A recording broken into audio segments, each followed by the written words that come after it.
हरिः ओम वक्रतुंड महाकाय सूर्यकोटिसमप्रभ निर्विघ्नं कुरु मे देव सर्वकार्येषु सर्वदा।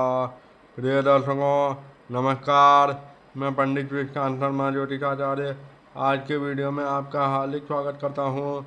आज के वीडियो में हम जानेंगे कि कुंडली में कौन से ऐसे योग बनते हैं जिनके कारण जुड़वा संतान उत्पन्न होती है, या कुंडली में जुड़वा संतान होने का योग कैसे निर्मित होता है, इसके बारे में जानकारी प्राप्त करेंगे।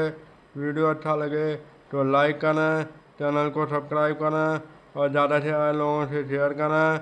पार्ट 1 से लेकर पार्ट 125 तक के वीडियो देखने के लिए आप मेरे YouTube channel astrologer Piyush Kant Sharma को सब्सक्राइब करें, और पार्ट 125 से आगे के वीडियो को देखने के लिए आप मेरे यूट्यूब चैनल एस्ट्रोलॉजर पीके शर्मा को भी सब्सक्राइब करें। तो चलिए आज के वीडियो को शुरू करते हैं। आज का हमारा टॉपिक है जुड़वा संतान का योग कुंडली में कैसे बनता है। पहली बात तो जुड़वा संतान उत्पन्न होने के लिए ज्योतिष शास्त्र में दो ग्रहों की महत्वपूर्ण भूमिका होती है, मंगल और बुध।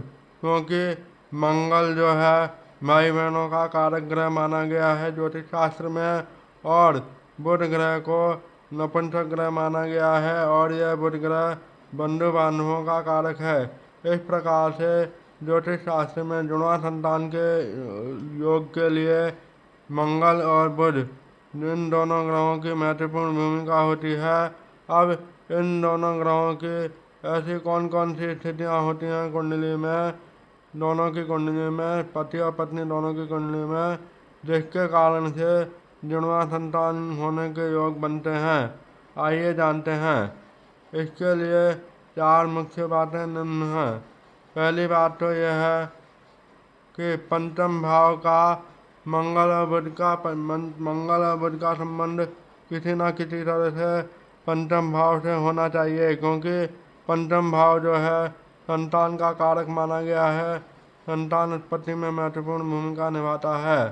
इसलिए मंगल और बुध का पंचम भाव से किसी न किसी प्रकार से संबंध होना अत्यंत आवश्यक है जुड़वा संतान होने के लिए। वह कौन कौन से, जैसे पंचम भाव में मंगल और बुध की युति हो। जैसे इस मेष लग्न की कुंडली को लिया जाए तो इसमें पंचम भाव कौन सा है, 1 2 3 4 5, ये पंचम भाव हुआ मेष लग्न की कुंडली, इसलिए क्योंकि यह 1 नंबर से शुरू हो रही है, तो पंचम भाव ये हुआ। मान लीजिए यहाँ पंचम भाव में मंगल और बुध दोनों साथ बैठे हों यानी युति हो, तो जुड़वा संतान होने की संभावना रहती है।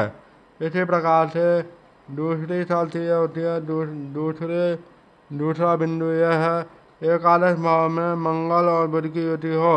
अब जैसे एकादश भाव क्या होता है, लाभ का भाव होता है, लाभ किसी भी तरह का लाभ, संतान प्राप्ति का लाभ, ये भी एक प्रकार से लाभ ही है।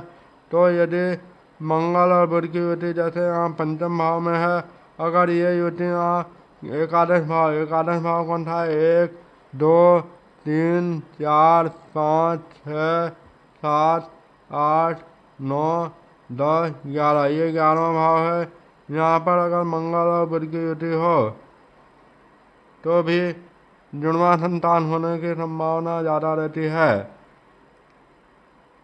उसके बाद में अगला नियम यह है कि मंगल द्वितीय भाव, दशम भाव या एकादश भाव में हो तो मंगल की पूर्ण दृष्टि होती है। मंगल की 3 दृष्टियाँ होती हैं, चौथी, 7वीं और 8वीं। अगर मंगल द्वितीय भाव में होगा तो पंचम भाव को चौथी दृष्टि से देखेगा, और यदि मंगल एकादश भाव में होगा तो मंगल जो है 7वीं दृष्टि से, मंगल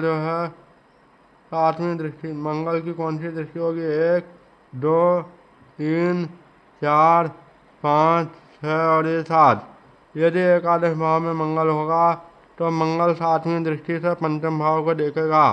इसी प्रकार यदि मंगल दशम भाव में होगा तो मंगल जो है पंचम भाव को 8वीं दृष्टि से देखेगा।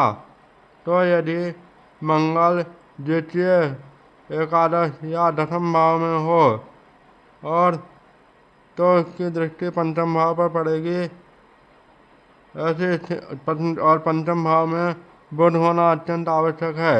इस प्रकार से पंचम भाव में मंगल की दृष्टि बुध पर हो, चाहे मंगल द्वितीय भाव में हो, चाहे मंगल की चौथी दृष्टि हो, चाहे 8वीं दृष्टि हो या 7वीं दृष्टि हो, पंचम भाव में बुध हो और इसके मंगल पर पंचम भाव पर पूर्ण दृष्टि हो बुध के ऊपर, तो यह योग बनता है जुड़वा संतान का। अगली बात यह है, मंगल और बुध क्रमशः पंचम भाव और एकादश भाव में अकेले हों। मंगल या तो यहाँ हो एकादश भाव में अकेला और इस यहाँ से बुध को दृष्टि से देख रहा हो, पूर्ण दृष्टि से देख रहा हो, सप्तम दृष्टि से देख रहा हो। और यदि यहाँ पर बुध हो तो मंगल को पूर्ण दृष्टि से देख रहा हो। मंगल यहाँ हो और मंगल एकादश भाव में हो और बुध पंचम भाव में हो तो ये 7वीं दृष्टि से देखेंगे, मंगल और बुध की दृष्टि रहेगी।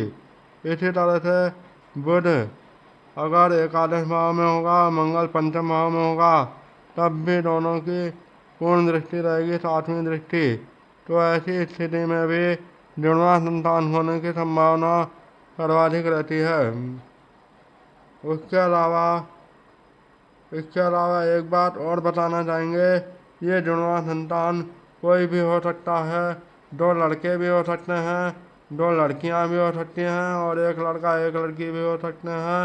ऐसा कोई ज़रूरी नहीं है कि 2 लड़के ही होंगे या 2 लड़कियां ही होंगी या 1 लड़का 1 लड़की होंगे।